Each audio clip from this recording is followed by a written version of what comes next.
नमस्कार दोस्तों। 2024 के लोकसभा चुनाव को लेकर उत्तर से लेकर दक्षिण और पूरब से लेकर पश्चिम तक हर जगह हर पार्टी अपने दावेदारी पेश कर रही है।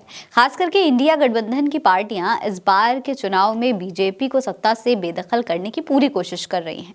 इन सबके बीच एनसीपी के शरद पवार ने मोदी को लेकर एक बात कही है जो कि लोकसभा चुनाव में एक आंधी की तरह फैल चुकी है। दरअसल शरद पवार ने गुरुवार को कहा कि इंडिया गठबंधन और महाविकास अघाड़ी भाजपा की टैगलाइन मोदी है तो मुमकिन है को पलट देंगे। शरद पवार ने कोल्हापुर में पत्रकारों से बात करते हुए कहा कि आगामी चुनाव में ये मोदी है तो मुमकिन है नहीं होगा, बल्कि ये मोदी है तो नामुमकिन है होगा। दोस्तों, शरद पवार ने कहा है भारतीय जनता पार्टी असहज है क्योंकि उसे 2024 का लोकसभा चुनाव जीतने का कोई भरोसा नहीं है।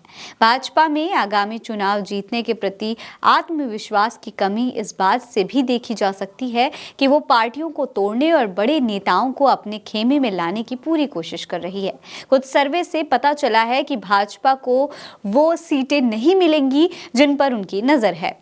दोस्तों, शरद पवार ने यहां तक कह डाला है कि महाराष्ट्र में एक सर्वे कहता है कि भाजपा को 50% सीटें भी नहीं मिलेंगी, जिसके बाद से ही बीजेपी के खेमे में बेचैनी बढ़ गई है। इतना ही नहीं, शरद पवार ने 1980 के चुनाव को याद दिलाते हुए कहा है 1980 में उनकी पार्टी के 69 विधायक जीते थे। जब मैं विदेश दौरे से लौटा तो 6 को छोड़कर बाकी सभी विधायकों ने उनका साथ छोड़ दिया था। 5 साल बाद उन्हें छोड़ने वालों में से 95% हार गए।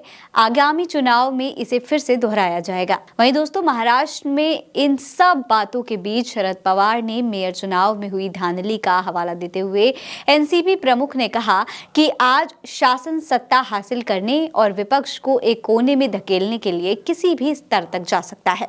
चंडीगढ़ मेयर चुनाव इसका एक उदाहरण है। वहीं दोस्तों, महाराष्ट्र की राजनीति में एक खबर ये भी है कि शरद पवार को परिवार में खेमेबंदी के बीच एक नया साथी मिला है। दरअसल अजीत पवार के भतीजे और उनके पोते योगेंद्र पवार ने कहा है कि मैं सीनियर पवार के साथ रहूंगा। योगेंद्र पवार की बात करें तो वो अजीत पवार के बड़े भाई श्रीनिवास पवार के बेटे हैं, जिसके बारे में अजीत पवार के भतीजे ने बुधवार को कहा कि मैं अपने चाचा के दावे का समर्थन नहीं करता हूं। उन्होंने कहा कि मैं बताना चाहता हूं कि परिवार और राजनीति को मिलाना नहीं चाहिए। मैं निजी तौर पर यह नहीं मानता कि अजीत पवार के परिवार को अलग थलग किया जा सकता है। पवार कुनबे के सदस्य के तौर पर हम सभी लोग साथ और एकजुट हैं। वैसे दोस्तों, शरद पवार राजनीतिक दुनिया में एक अनुभवी खिलाड़ी माने जाते हैं, जिसको देखते हुए उनका ये बयान होने वाले लोकसभा चुनाव में एक खेल के तौर पर साबित हो सकता है, क्योंकि एक तरफ इंडिया गठबंधन यूपी, दिल्ली सहित महाराष्ट्र और बाकी प्रदेशों में बीजेपी के खिलाफ मजबूत दावा ठोकती हुई नजर आ रही है, और इन सब में अगर सीटों को देखें तो ये तय माना जा रहा है कि इस बार के चुनाव में एक बड़ा खेल होने वाला है। वैसे आपको क्या लगता है? अपनी राय में कमेंट सेक्शन में लिख कर जरूर बताइएगा। ये खबर आप उल्टा चश्मा यूसी पर देख रहे हैं। मेरा नाम है फरहीन अंसारी। आप रहें स्वस्थ मस्त, बस यही है दुआ हमारी। मिलते हैं अगली वीडियो में, तब तक के लिए अलविदा।